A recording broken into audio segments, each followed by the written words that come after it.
12 मार्च 2019 रात 2:17 उत्तर कोरिया का एक अज्ञात सैन्य क्षेत्र। घने अंधकार के बीच बर्फ से ढकी जमीन पर सन्नाटा पसरा था, लेकिन इस सन्नाटे के भीतर एक ऐसा भय छुपा था जिसे दुनिया कभी देख नहीं पाई थी।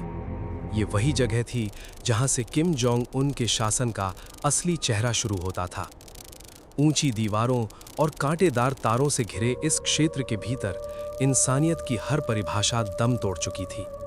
यहाँ लोग जीते नहीं थे, बस जिंदा रखे जाते थे ताकि सत्ता का डर हमेशा बना रहे। इस अंधेरे साम्राज्य में हर दिन एक जैसा होता था, लेकिन हर रात नई यातनाओं का संदेश लेकर आती थी। सैकड़ों कैदी, जिनमें बच्चे और बूढ़े तक शामिल थे, बिना किसी अपराध के इस नर्क में कैद थे। उनका अपराध केवल इतना था कि उन्होंने या उनके परिवार ने कभी सरकार के खिलाफ सोचने की हिम्मत की थी। सैनिकों की कठोर निगरानी में ये लोग दिन भर पत्थर तोड़ते, बर्फ में काम करते और रात को भूख से तड़पते हुए सो जाते। हर कदम पर एक अदृश्य भय उनका पीछा करता, मानो उनकी हर सांस पर भी किसी और का अधिकार हो। इसी भय के बीच एक छुपी हुई सच्चाई धीरे धीरे आकार ले रही थी। दक्षिण कोरिया का एक गुप्त एजेंट जो कई महीनों से इस क्षेत्र में घुसपैठ कर चुका था, हर छोटी बड़ी गतिविधि को चुपचाप रिकॉर्ड कर रहा था। उसके सामने जो दृश्य थे वे किसी दुष्स्वप्न से कम नहीं थे। बच्चों को उनके माता पिता के सामने सजा दी जाती थी ताकि डर पीढ़ियों तक जिंदा रहे। बूढ़ों को काम के बोझ तले कुचल दिया जाता था और जो विरोध करने की कोशिश करता वो अगले दिन गायब हो जाता। ये सब एक सुनियोजित तंत्र का हिस्सा था जहां इंसान केवल एक संख्या बनकर रह गया था। लेकिन इस कहानी का सबसे खतरनाक पहलू वो था जो दुनिया से पूरी तरह छुपा हुआ था। कहा जाता है कि इन शिविरों के भीतर ऐसे प्रयोग भी किए जाते थे जिनका उद्देश्य केवल ये समझना था कि इंसान कितनी पीड़ा सह सकता है। ये केवल एक जेल नहीं थी, ये एक प्रयोगशाला थी जहां डर को हथियार बनाकर पूरे देश को नियंत्रित किया जाता था। और इस सब के पीछे खड़ा था एक ऐसा तंत्र जिसे तोड़ना लगभग असंभव था। जैसे जैसे रात गहराती गई, एजेंट के कैमरे में कैद हर दृश्य एक बड़े खुलासे की ओर इशारा कर रहा था। लेकिन उसे यह भी पता था कि अगर उसकी पहचान उजागर हो गई तो उसका अंजाम भी उन्हीं कैदियों जैसा होगा जिनकी कहानियां कभी दुनिया तक नहीं पहुंच पाईं। उस बर्फीली रात में जब हवा भी जैसे खौफ से थम गई थी, एक सच्चाई धीरे धीरे सतह पर आने वाली थी। एक ऐसी सच्चाई जो पूरी दुनिया को हिला सकती थी। उस रात के बाद 13 मार्च 2019 सुबह 4:52 वही अज्ञात क्षेत्र। आसमान हल्का हल्का नीला हो रहा था, लेकिन जमीन पर पसरा अंधेरा अब भी उतना ही गहरा था। गुप्त एजेंट की आंखों के सामने एक ऐसा दृश्य उभर रहा था जो केवल एक अत्याचार नहीं बल्कि एक सुनियोजित व्यवस्था का हिस्सा था। कैदियों को पंक्तियों में खड़ा किया गया था। उनके चेहरों पर ना कोई उम्मीद थी, ना कोई सवाल, मानो उन्होंने दर्द को अपनी किस्मत मान लिया हो। हर हरकत पर सैनिकों की निगाहें थीं और हर निगाह में एक ठंडी चेतावनी छुपी थी। यहाँ गलती की कोई गुंजाइश नहीं थी। इसी बीच एक कैदी जो कई दिनों से कमजोर दिख रहा था, अचानक जमीन पर गिर पड़ा।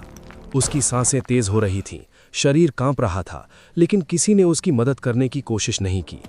सैनिकों ने उसे घसीटकर भीड़ से अलग कर दिया, जैसे वो कोई इंसान नहीं बल्कि एक बेकार वस्तु हो।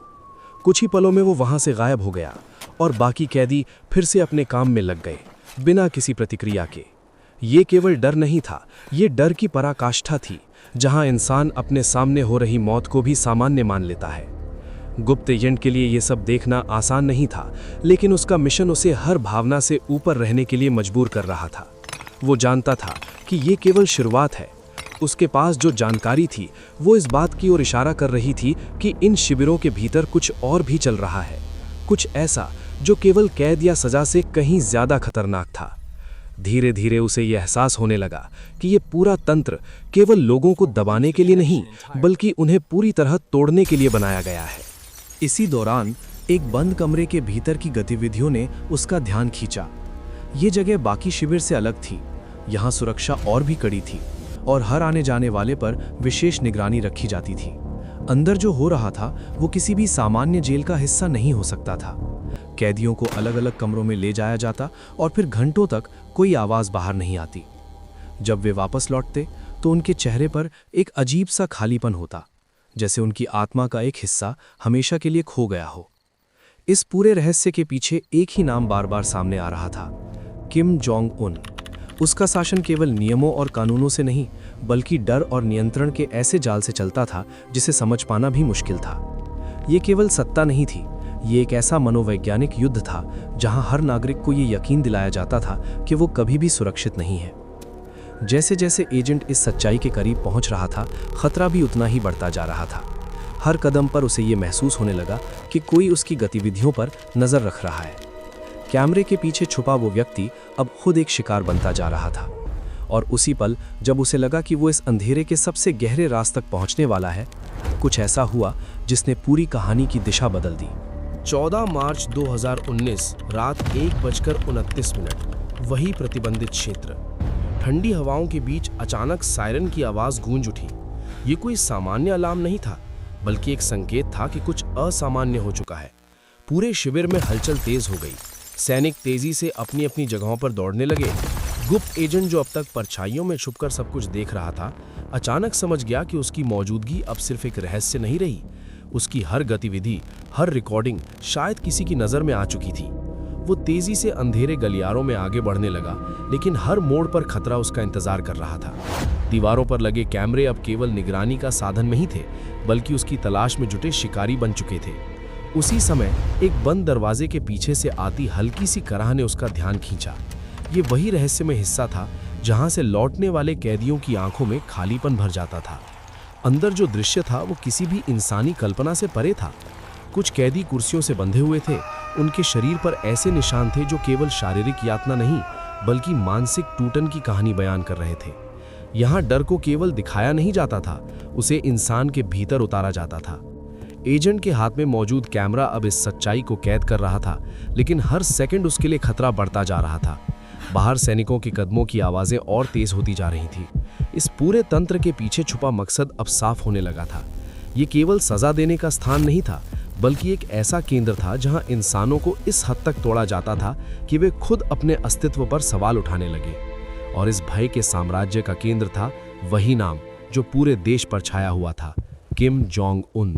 जैसे ही एजेंट बाहर निकलने की कोशिश करने लगा, अचानक उसके सामने 2 सैनिक आ खड़े हुए। उनकी आंखों में कोई भाव नहीं था, केवल एक आदेश का पालन करने की ठंडक थी। उस पल समय जैसे थम गया। उसके पास 2 ही रास्ते थे, या तो वो भागने की कोशिश करे या फिर इस अंधेरे में हमेशा के लिए समा जाए। लेकिन सच्चाई को दुनिया तक पहुंचाना ही उसका असली मिशन था। कुछ ही क्षणों बाद सायरन की आवाज अचानक बंद हो गई। पूरे शिविर में एक अजीब सा सन्नाटा छा गया, जैसे तूफान से पहले की खामोशी हो। और फिर सब कुछ अंधेरे में डूब गया। उस रात के बाद उस एजेंट के बारे में कोई जानकारी कभी सामने नहीं आई, ना उसकी रिकॉर्डिंग, ना उसकी पहचान, जैसे वो कभी अस्तित्व में ही नहीं था। लेकिन कुछ महीनों बाद दुनिया के कुछ गुप्त सूत्रों के माध्यम से ऐसी जानकारियां सामने आने लगीं जिन्होंने अंतर्राष्ट्रीय स्तर पर हलचल मचा दी। हालांकि इन खबरों की पुष्टि कभी आधिकारिक रूप से नहीं हुई, लेकिन उनमें छुपे संकेत साफ थे।